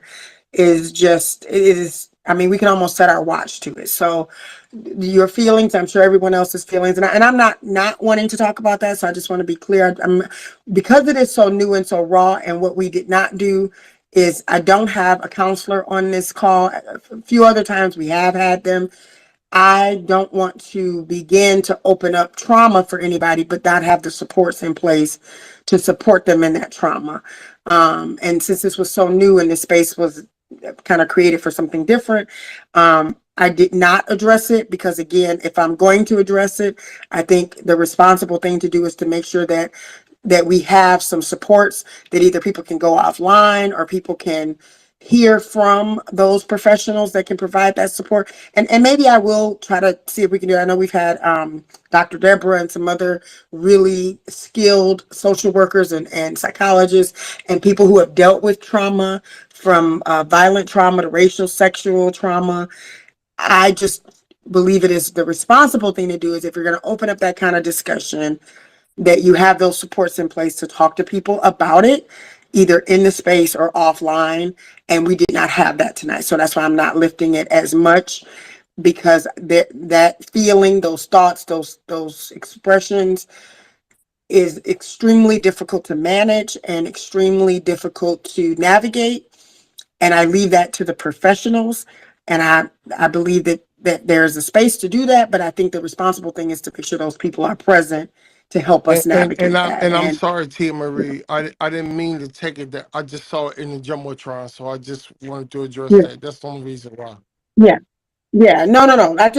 Well, some people came after, so I wanted, so I'm glad you lifted it. It was lifted earlier in the Jumbotron. Again, I did not make it the focus of tonight's talk because it is so fresh and so raw, and all of us are feeling some kind of way. But locally, what we have done is always made sure that our spaces had the professional support as well. And I'm not saying nobody can't talk about it, but just know that I am not going to trigger anything for somebody that it may be too soon to Right. talk about. You are welcome to talk about it. Anybody on here that wants to talk about it is welcome to, but I am going to be very mindful that I don't have the supports in place to address what you might be feeling in a mindful way. It would just be us talking, and that's fine. But just know I did not have that for tonight, and I can make sure I do that in the future. But that was why I did Right, not. and it's right, and Tonight. it's okay. I just and I don't want to make the room on the focal point around that. I just wanted to address that because, like I said, Yeah. So I mean, I'm just thankful. Thank you for allow me to speak in the room. I just want to say that I'm just Yeah. glad to be around family. Thank you. Yeah. And I, again, I think nobody in this room isn't feeling what you're feeling. I think we all 100%, 110,000% are just beyond tired. I will also lift what I hope it does. I hope, because anger, like, if you look at the Yale Institute for Emotional Intelligence and all of the, things around racial trauma, around the Black experience, everything that you have seen, every feeling, every thought, every outcome is 100% justified. And what we are meant to do with that is these things continue to happen until we literally swarm. And I say swarm because a lot of my references are around the bee, because they are literally the symbol of justice. If we are ready to swarm, volunteer as tribute, again, in the policies and those who enforce the policies. Be anti whatever you want to be anti, but you have to be pro something. And the pro something looks like, how do we ensure that we put the fear of the universe into these candidates, into these police departments, into the citizens that also watch this, that are the purveyors of white supremacy culture? How do we put the fear of the universe into them, that we shift this narrative? See, it's easy for them to be in these spaces because what is the challenge? A march? Some people that are angry enough to blow up some Twitter spaces? People who will have an uprising but got to go to work on Monday? Until we are removing and saying that our narrative today, starting today, our narrative is to shift the expectation of the Black response. Shift the expectation. The expectation is, it is okay and to be live and in color to murder repeatedly, for all the world to see Black bodies. And the only expectation for what comes next is they start putting up barricades in metropolitan cities so they can prepare for the march or the uprising. They institute curfews because they expect us to only be in the streets. When the daytime comes, they're not worried about where we're going to be because they know we're going to work. In the daytime, all the buildings are open, the streets are clear. When we shift the paradigm for what the response will be when you take one of our own out, and we put the fear of the universe into their souls because they don't know if they can go to sleep tonight. When we don't stay in our neighborhoods, but we bus somebody to their neighborhood, to their police department, to their council meetings, to the county council meetings that determines the folks that are in the police department in our city. When we shift the paradigm of the expectation after, because they are not worried about doing what they do because they already know what's going to happen after they do it. We're going to flood the airwaves. We're going to say that this is police brutality while they sit over and learn how to fight like us, how to kill us, how to take our money, how to come in and infuse in our neighborhoods. They are strategizing and shifting the narrative to meet and match our movements every time we move. How are we going to move differently? How are we going to converge on their neighborhood? How are we going to converge on the policies that they use against us? How are we going to converge and they can't choose another police chief in our neighborhood? See, the not voting is fine, but when you don't vote for anything and you don't put your candidate in and you don't support the candidates that you do want in, and you just leave the whole election and the whole thing up to chance, and you don't determine the policies and you don't introduce policy and you don't coalesce your community until somebody dies, they already know what we're going to do. What are we doing different? How are we shaking things up? Who is not sleeping tonight because of what happened? That man went home and slept tonight. The people, because y'all got to remember, we saw who was in the direct circle, but do you know how many other people weren't shown on camera who were watching? Do you know the other footage is going to come out over the next few days of the other people who just picked up their cameras and didn't get bum rushed to stop what was happening, who didn't agitate the system, who didn't agitate the outcome? They already know. We will stand and watch. We're going to pull our phones out. They go, okay, great. It'll be more live and in color. We have to bum rush the narrative. We have to agitate the expectation. We have to converge on spaces and time and place and affect policy in a way that no one is expecting. We have to make sure the chief of police does not rest tonight until justice is there. And while the chief of police is uncomfortable with a march, he's not going to sleep.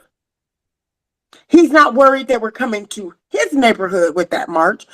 I love, there were some brothers that went to, and I can't remember the person's house, but they marched down their block looking like Black Panther and with their rifles. They marched down that block where the chief of police lays his head and the judges lay their heads. They don't mind that we march on our block. That's not different. We've been doing that since the civil rights movement. They know we're going to do that. And I'm not saying don't do that, but what are we doing to shift that expectation? The way we shift the expectation of the outcome when you take one of us is that we move differently. We move like an underground railroad. We move like a Black Panther movement. We move like an underground, calculated, intentional, militia-minded, if it need be. We need to move and shift the paradigm on our reaction after these happen. The news already starts to put together, I don't know if y'all noticed it, when they showed clips of what they thought people were going to do after this one, they were showing Black Lives Matter movements from 2 years ago. There wasn't, so I don't know, and I think it was CNN. They were already showing clips from previous uprising. Well, this is what we want to make sure. They're going to barricade the streets just in case they do it. Because look what they did last time and the time before that and the time before that.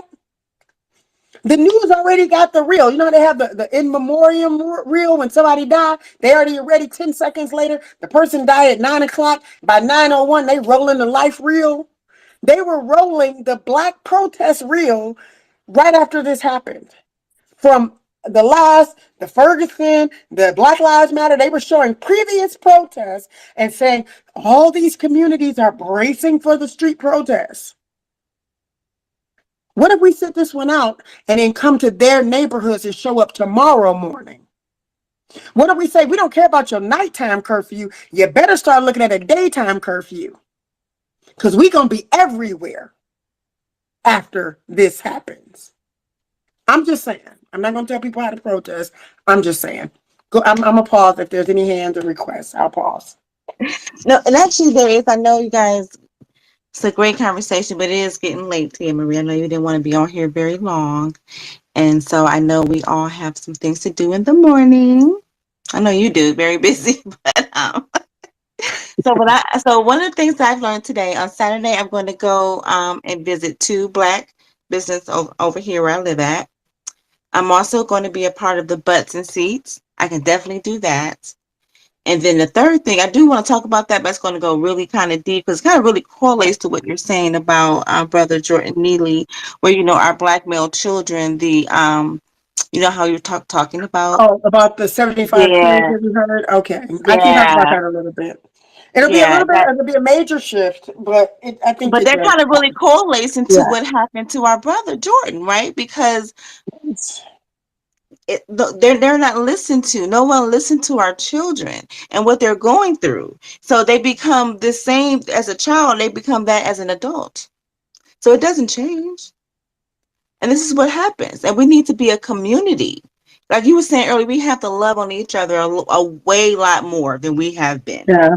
and Yeah. displaying what we have been displaying. Nikki, I know you at work, but you had said something earlier where you was like, just coming on Twitter could be depressing now, because at this point, like, we're just banging on each other for no reason. You said this and you did that. You hang with this person. It's like, well, damn, I in middle. I didn't even go through that when I was in middle school, high school. I wasn't part of any of that kind of drama. But to be able to see this now on Twitter as grown adults, and we're still going through this, and we have this is that was watching George Floyd all over again, except it was non-police, non-law enforcement. He was a white male, and it was on a subway. What's the difference? There's nothing really no different. Replace the person chokeholding him and replace the location. It was George Floyd all over again. It's time for us to do something. All this talking and just constantly yelling and trying to dox each other, and I mean, this is it. The time's up. It's up. It's over with. The foolish should be over with. We had a good year and a half of the crap. Set a Twitter space set banging each other. I think it's a wrap. So Tim, maybe you want to kind of give you a little quick story, because it was sad, but you don't have to. You can maybe schedule Yeah. space for next week. Yeah, that's Are fine. there any other? Well, first, are there any other hands? Because, like I said, I don't want to be the one. Oh yes. Okay. I'm sorry, guys. Just make sure if there's anybody Now, else who wants to speak. King Toy, I'm gonna, because we're doing this, so Son of Khalid. Tia Marie requested one speaker at a time, so that way we're all just everybody get a chance to have their own space there. So I'm going to go with King Troy. I don't know you, King, so I hope you come with something correct. If you don't, you will be dropped. But I'm just put it out there, okay?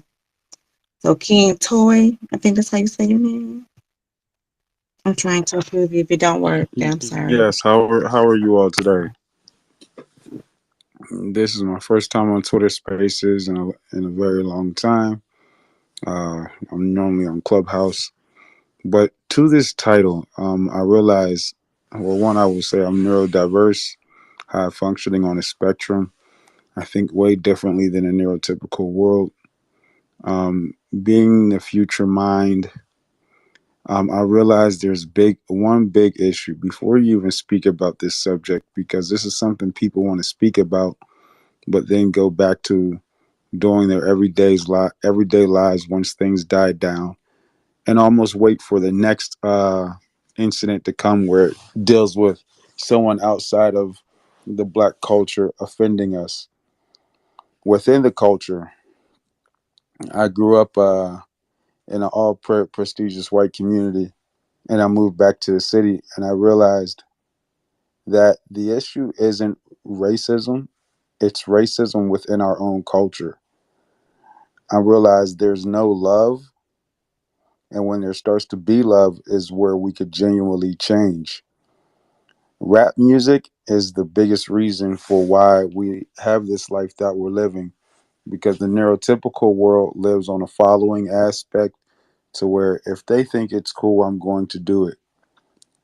I just posted a link in a chat by Crazy Bone, which basically I just learned of recently, which speaks on how he was in a meeting, non-disclosure meeting, to where some people left the meeting before uh, they can even engage, but he actually stayed to see what the big surprise was.